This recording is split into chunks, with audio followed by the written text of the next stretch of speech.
Te invito hoy para que estudiemos el segundo capítulo del Evangelio según Juan, en un mensaje que le hemos titulado La vida se edifica una casa.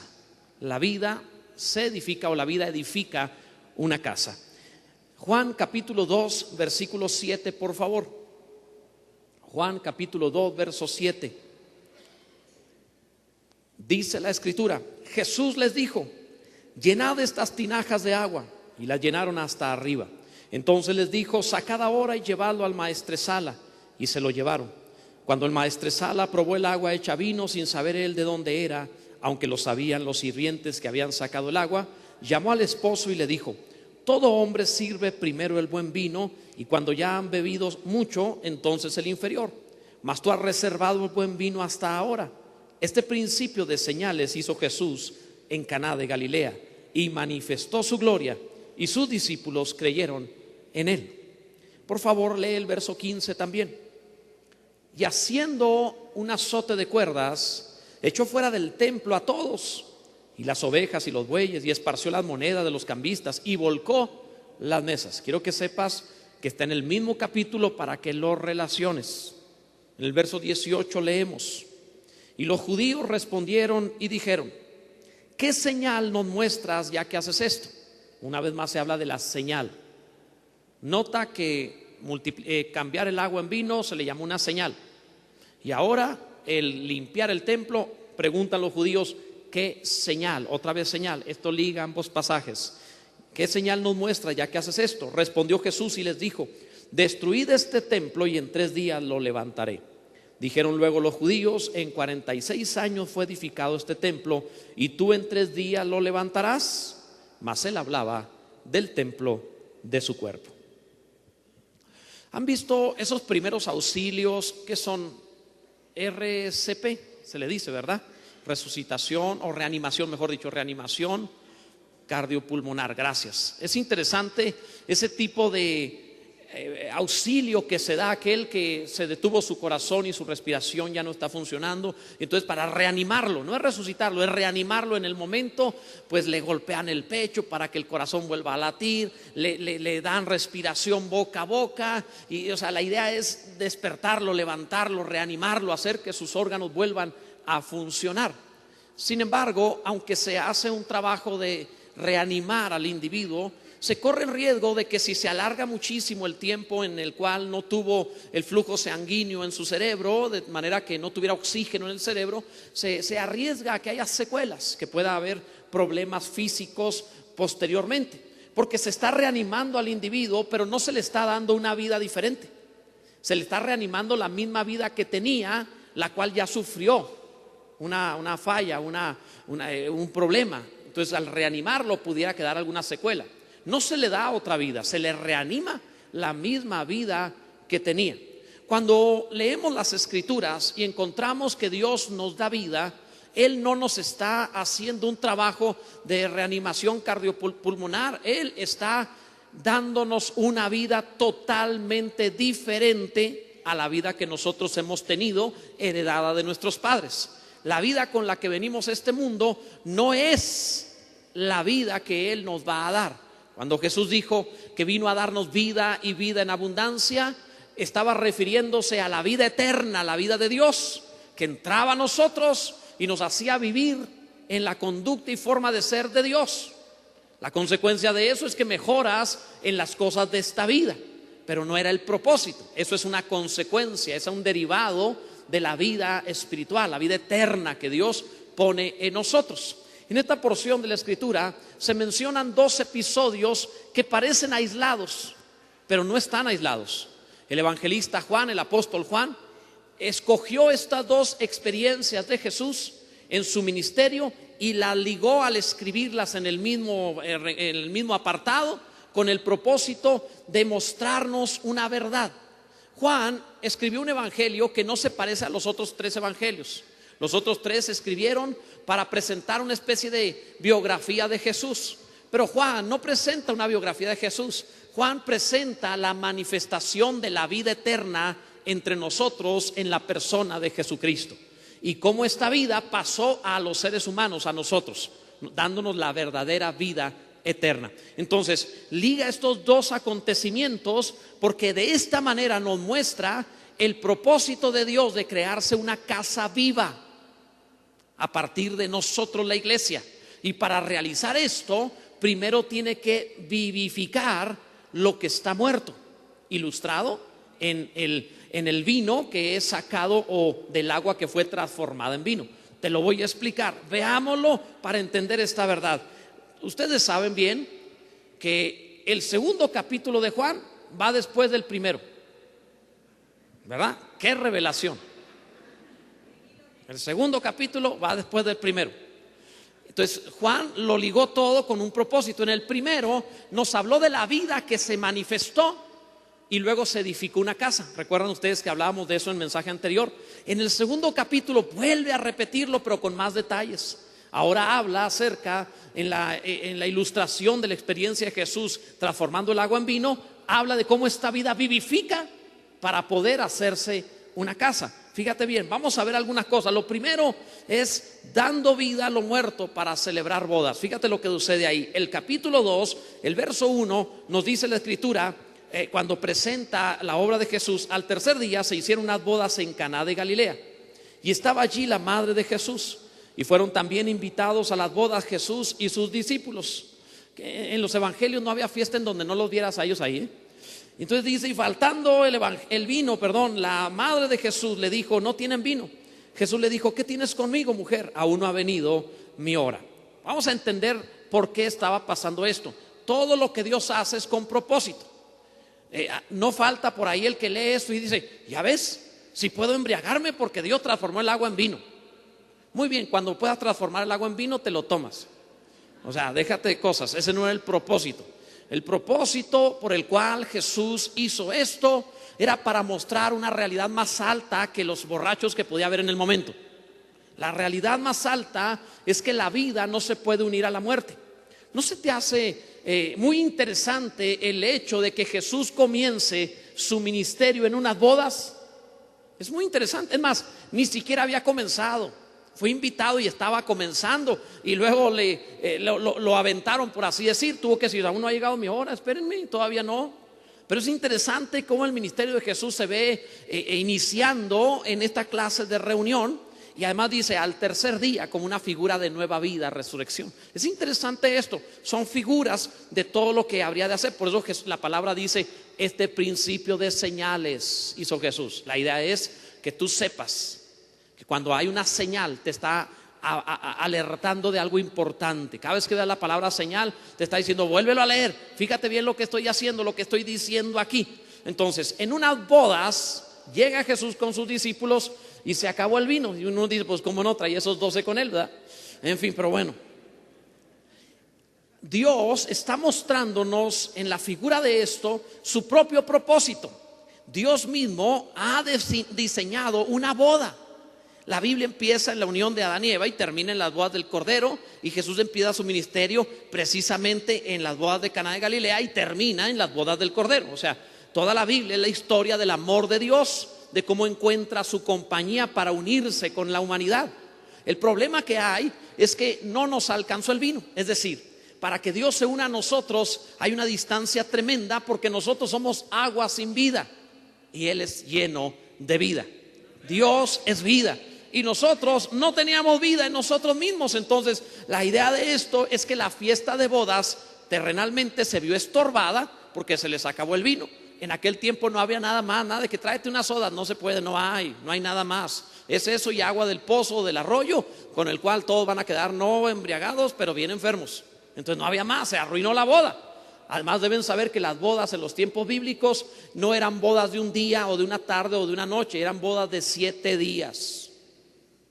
Tú llegabas a la fiesta y en la entrada te daban un vestido de boda, una túnica de fiesta que te ponías encima de o te quitabas eso que traías encima y te ponías lo que te daban ahí en la fiesta, y eras de los invitados a la boda. Eso era tu pase para entrar. Recuerdan que un día Jesús habló acerca de uno que no estaba vestido de boda y le dijo: ¿y tú cómo entraste aquí? Le estaba diciendo: tú no te entraste por la puerta. Si hubieras entrado por la puerta te habrían puesto la ropa de bodas. Tú te metiste por una ventana, no eres invitado.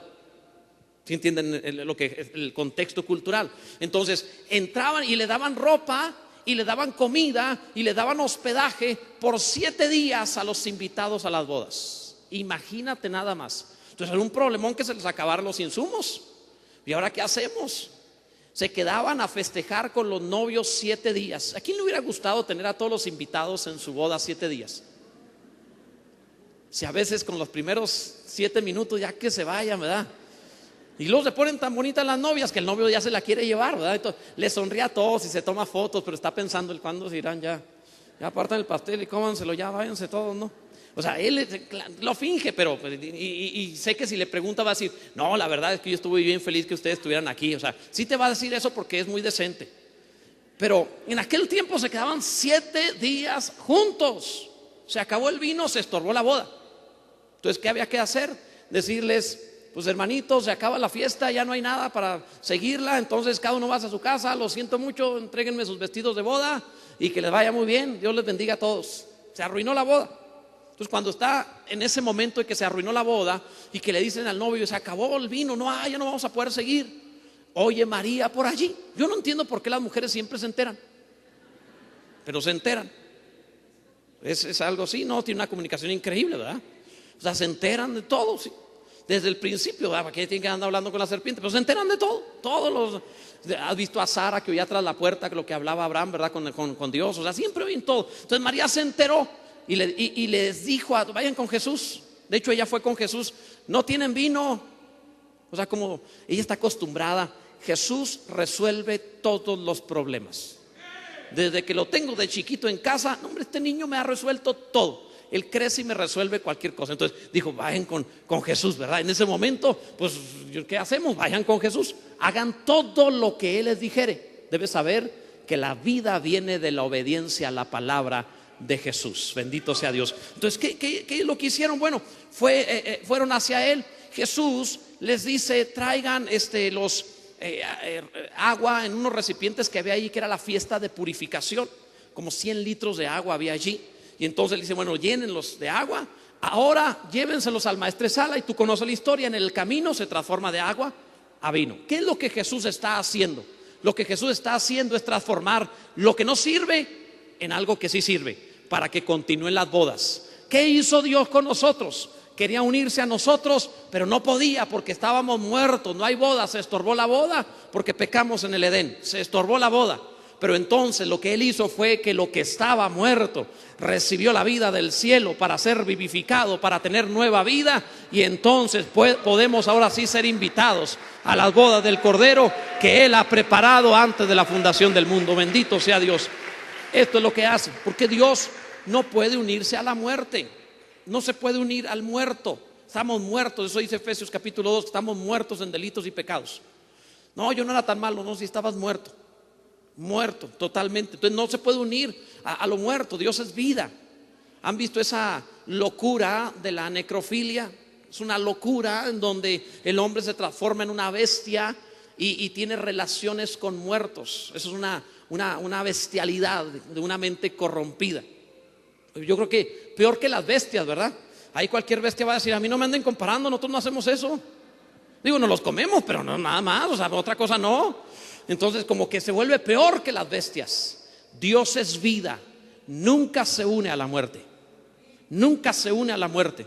¿Qué hizo Dios? Nos dio vida para unirse a nosotros. Bendito sea el nombre del Señor. Ahora, esto es maravilloso. ¿Cómo nos dio vida? La vida debe purificar para vivificar lo muerto. Fíjate bien. El verso 6 nos dice, estaban allí 6 tinajas de piedra, te comentaba hace un momento, para agua, conforme al rito de la purificación. ¿De dónde sacaron esas tinajas y esa agua? Era de lo que estaba para la purificación, porque estaban cerca de Pascua, la fiesta judía de Pascua. Tenían que tener mucha agua para ciertos rituales que implicaban purificarse. Entonces, ¿cómo saca Dios de lo muerto algo vivo para unirse en su boda?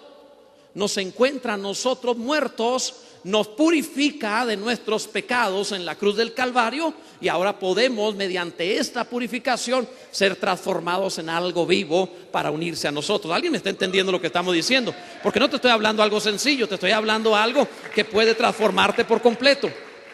La fiesta de purificación es la manera como Dios nos transformó para unirse a nosotros. Para entenderlo de una manera simple, tú lavas la ropa antes de ponértela. Algo simple. Bueno, eso espero, ¿verdad? Eso espero. Sí, porque hay algunos que hasta le dan vuelta, ¿verdad? Nada más. O sea, o sea, lo lógico es que la ropa se lava primero para poderse poner, ¿verdad? Porque si está sucia, pues no puedes volvértela a poner. Yo espero que ninguno se sienta cómodo poniéndose ropa sucia, ¿verdad? Todavía hay algunos que abren el cesto de ropa sucia, sacan algo y lo huelen a ver cómo está. Si está allá adentro, no es para ponerse. O sea, ya está ahí. ¿O acaso abres el bote de basura y lo hueles para ver si se puede comer? No, ya no. O sea, si está el bote de ropa sucia, significa ya a lavar, ¿verdad? Bueno, si nosotros no gustamos de ponernos ropa sucia, ¿por qué habría Dios de vestirse de hombres de carne en sus pecados? Por eso primero nos purificó para poder venir a vivir a nosotros. Por eso primero quitó nuestros pecados por medio de la sangre de Jesucristo, como dice la Escritura, que nos libró de nuestra vana manera de vivir, no con cosas corruptibles como el oro o la plata, sino con la sangre preciosa de Jesucristo, como de un cordero sin mancha y sin contaminación. Bendito sea Dios. Nos libró primeramente para vestirse de nosotros. Entonces, esta vida divina es una vida superior a la vida humana. Dice la Biblia que cuando el maestresala, aquel que se encargaba de los insumos del vino, le llevaron el vino, el agua hecha vino, él no sabía dónde era y la probó. Dijo: qué extraño novio, ahora dio el mejor vino al final. O sea, ya están todos borrachos y les trae el buen vino ahora.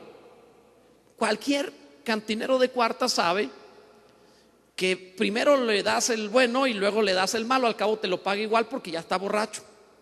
Entonces el maestresala está pensando como terrenal, pues denle lo fino para que crean que el novio dio lo mejor, y cuando ya pierden paladar y andan hablando embrutecidos, pues saquen el vino malo y denle lo que sea, ¿verdad? Al cabo se lo van a tomar igual y hasta van a seguir diciendo que qué buen anfitrión tiene.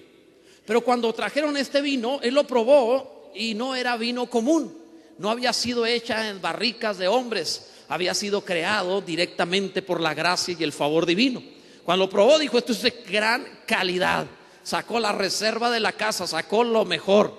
¿Qué te está diciendo la palabra? Te está diciendo que la vida del cielo es muy superior a la vida terrenal que nosotros hemos tenido, que lo que has vivido en ti mismo no es suficiente, que la fuerza que tengas, la decencia y bondad que hayas experimentado es nada comparado con la gracia y el favor y la gloria de Dios que puede venir sobre ti. Esto sí vale la pena. El vino nuevo es mejor, la bondad de Dios, la vida del cielo es muy superior. Alguien adore a Cristo, alguien bendiga al Señor.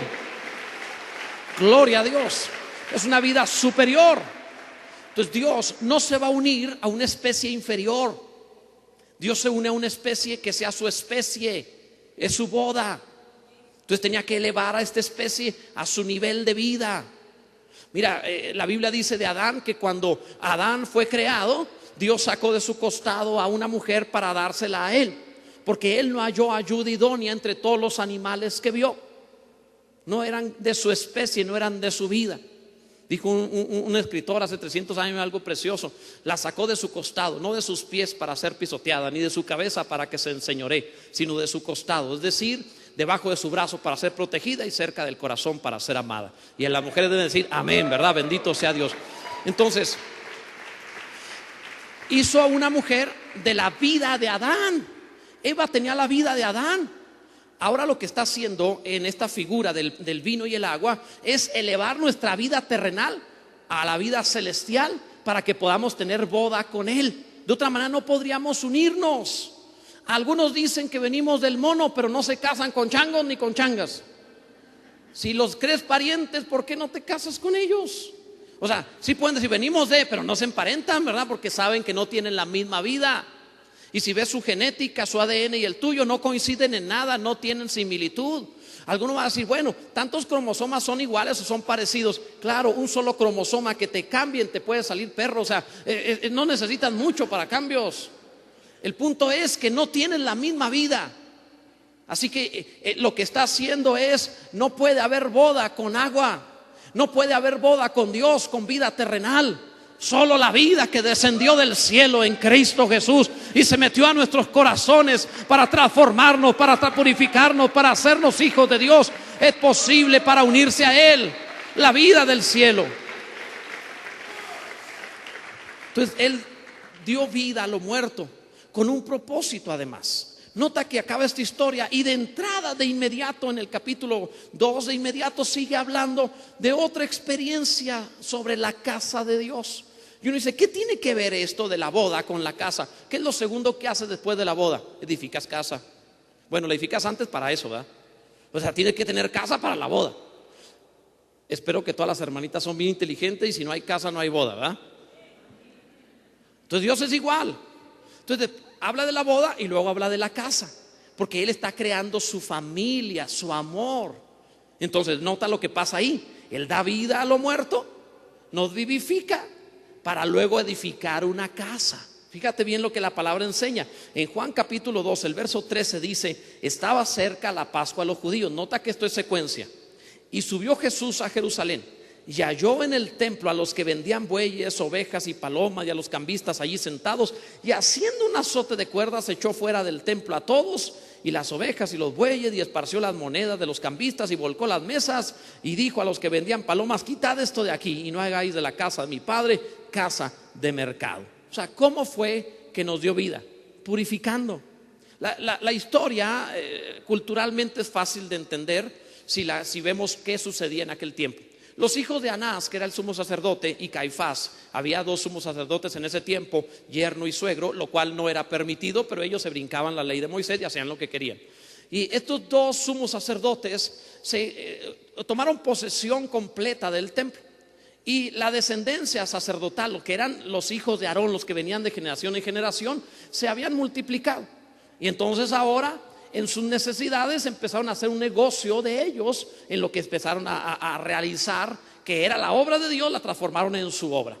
Y entonces de pronto, para Pascua, por ejemplo, por la ley de Dios, todo judío tenía que venir a ofrecer sacrificios. De donde estuviera tenía que venir a ofrecer un cordero. Entonces como la ley decía que el cordero tenía que ser sin defecto, macho de 1 año y con ciertas características, pues la gente llegaba y después de caminar no sé cuántos kilómetros traían un corderito flaco y feo, el pobre.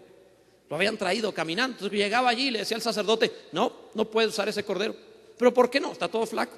Y si no estuviera flaco, le diría de todas maneras el sacerdote: además, la ley dice que tiene que estar purificado. Yo cómo sé qué ha comido, yo cómo sé cómo lo han cuidado, yo cómo sé si no ha estado en un corral sucio. Entonces yo no sé cómo es este animalito, así que no lo puedes ofrecer. Pero no te preocupes, aquí tenemos corderos.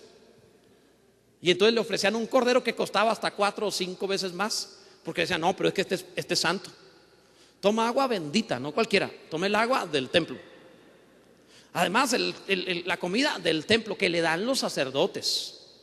Y empezaban a hacer un negocio con el cordero. Pero no solo quedaba en eso, sino que además tenía que, para pagarlo, él sacaba el judío que venía, no sé, de Corinto, que venía de Éfeso, el judío que venía de otra tierra, sacaba sus monedas para pagar con moneda griega o con moneda romana. Y entonces le decían: no, esas monedas son impías, no van a entrar, traen ídolos en la esfinge de la moneda, entonces no puedes ofrecerlo a Dios. Por tanto, eso no lo aceptamos. Pero no te preocupes, aquí tenemos casa de cambio, con una pequeña cuota, un pequeño porcentaje del 21%, te lo cambiamos. Y entonces cambiaban todas las monedas y sacaban otro tanto. Entonces caminaba con el corderito y había otro sacerdote adelante que decía: momento, no puede ir el cordero más allá porque hay que lavarlo. Bueno, es que no me dijeron, déjeme y lo lavo. No, si vas allá afuera lo vas a ensuciar. Estás en el atrio del templo. Vamos a lavarlo en las albercas que tenemos aquí de los sacerdotes. Claro que sí, nomás que cuesta, porque es agua especial, es limpia, purificada. Entonces y entonces lo llevabas y pagabas también por eso, y te hacían otra vez lo mismo, cambiar la moneda, todo el asunto. Y así te ibas paso por paso. Había cerca de 15 pasos que costaban para llegar a ofrecer el cordero. O sea, ya cuando tú llegabas decías: mátelo por Dios, ya, sacrifíquelo. Me costó más que mi mujer, mate ese cordero de una vez. O sea, y con eso ya decimos mucho, ¿verdad? Entonces, este era el problema que había. Cuando Jesús entró, Jesús vio toda esa secuencia y se enojó. Porque los sinvergüenzas habían hecho un negocio en el cual no les importaba ni Dios ni el pecado de la gente. No le enseñaban a la gente a dejar de pecar. El propósito del Cordero no era quitar pecados. El propósito del Cordero era que te duela tu pecado, que veas que produce muerte para que dejes de pecar. Ellos seguían pecando, ofreciendo animales. Nunca entendieron. Entonces, en este caso, Jesús ve este asunto y dice: no puede ser. Entonces se molesta, hace un azote de cuerdas, agarró unas cuerdas por ahí, las enredó como si fuera un látigo y se dejó ir tras los animalitos de 2 patas y los de 4. Yo creo que a los de 2 patas les dio más que a los de 4 patas. Solo a las palomas no les pegó. Fíjate que dice que las palomas las soltó, le dijo: quitad esto de aquí. Interesante, ¿verdad? Pero no les pegó. Por el símbolo, ¿verdad?, del Espíritu Santo. Porque la presencia del Espíritu se cuida con mucho tacto. Ahí tienes cuidado.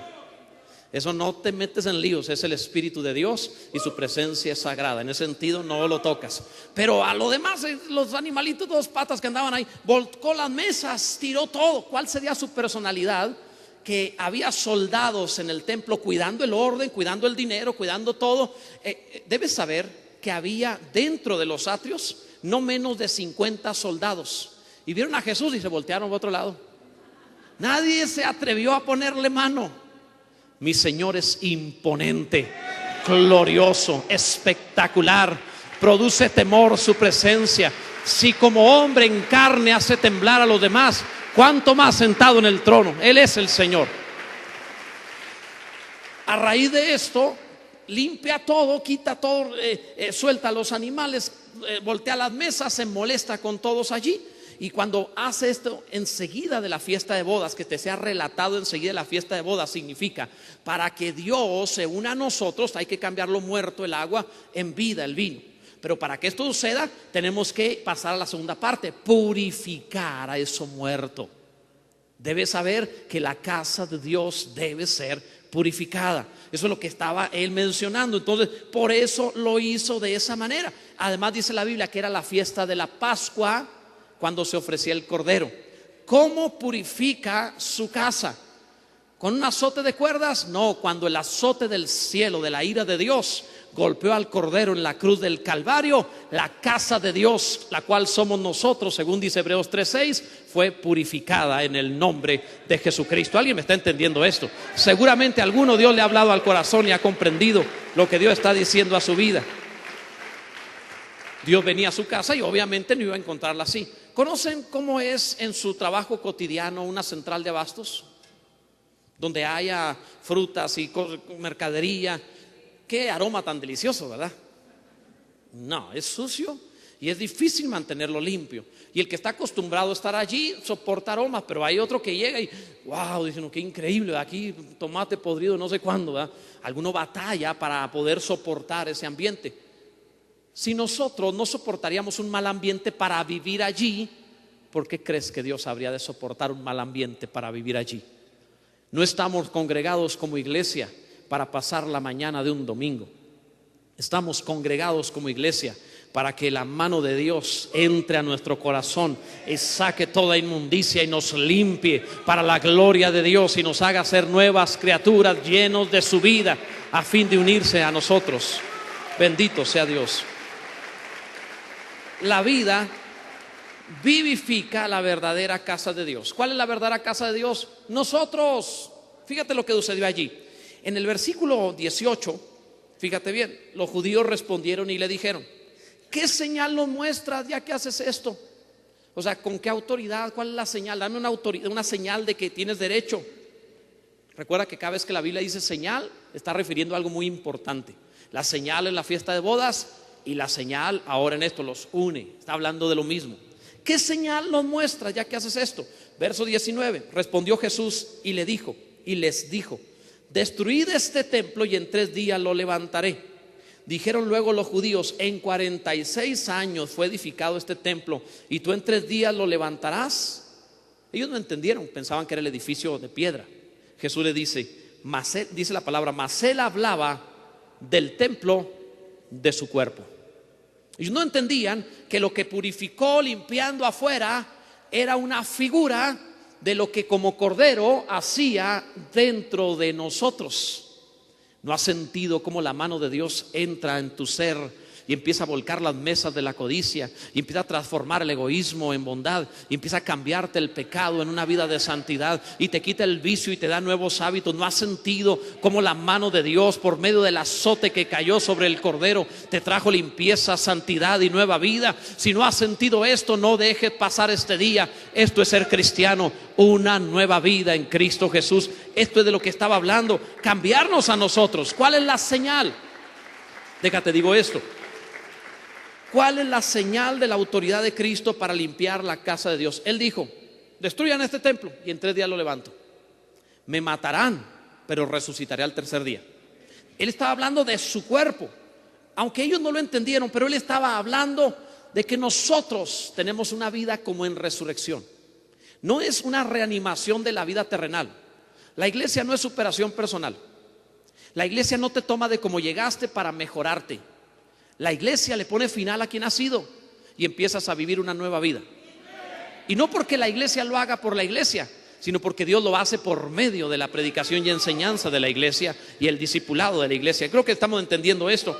Entonces, por ser nosotros nuestro cuerpo, tu cuerpo es la casa de Dios. Por ser la casa de Dios, debe ser limpiado de toda muerte, de todo aquello que estorbe.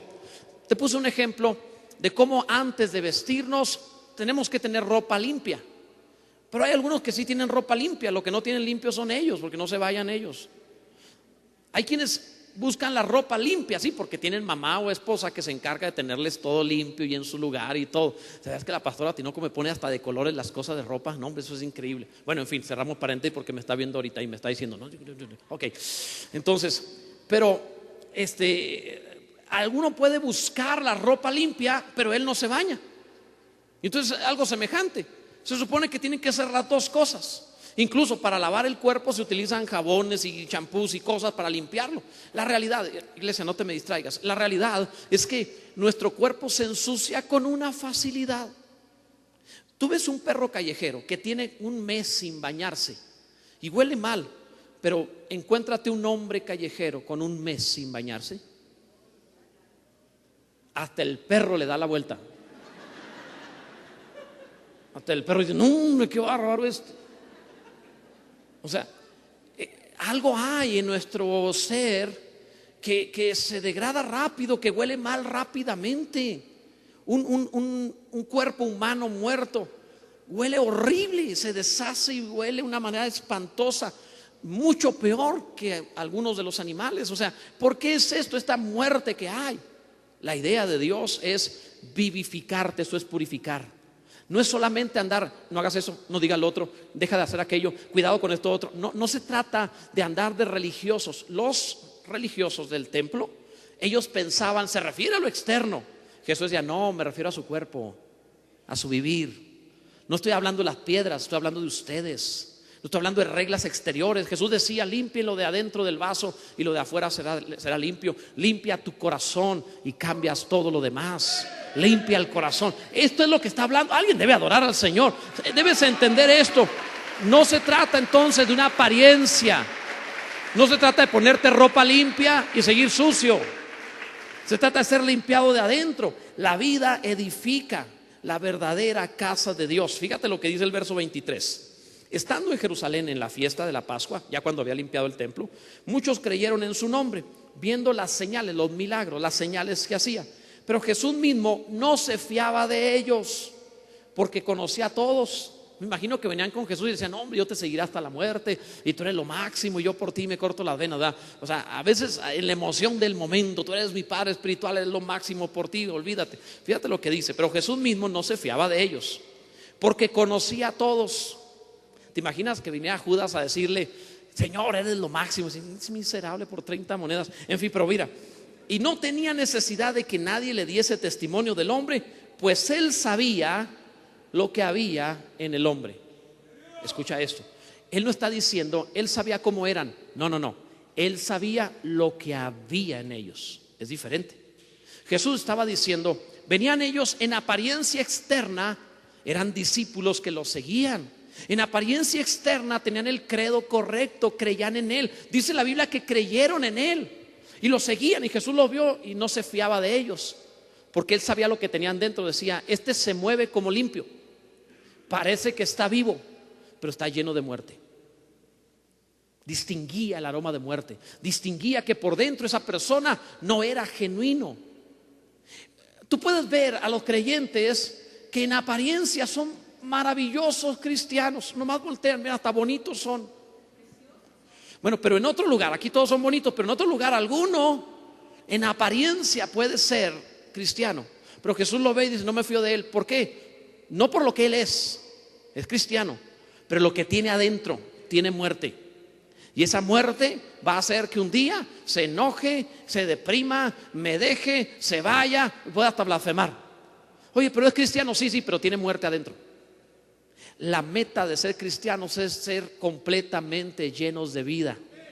Cuando brota raíz de amargura, cuando brota algo de tinieblas adentro, tú eres cristiano, pero brota algo ahí adentro. Y cuando eso empieza a brotar, tú por fuera sigues cristiano. Dios le bendiga, hermano, ¿cómo está? Gloria a Dios. Vamos a gozarnos, a adorar al Señor. Y te habla en un cristianet maravilloso.